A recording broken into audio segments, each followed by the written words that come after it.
From Sukhasana, come into kneeling position.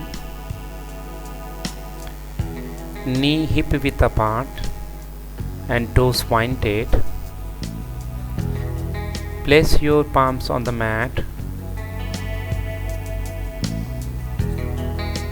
Bend your elbows, placing forearms on the ground.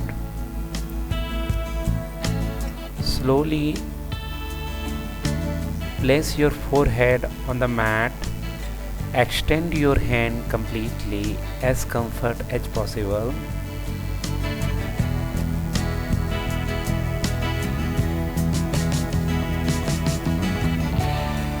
Lengthen your spine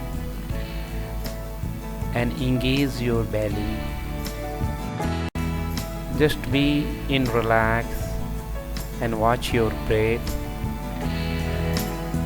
If you feel pressure on your shoulder, bend your elbow and relax here.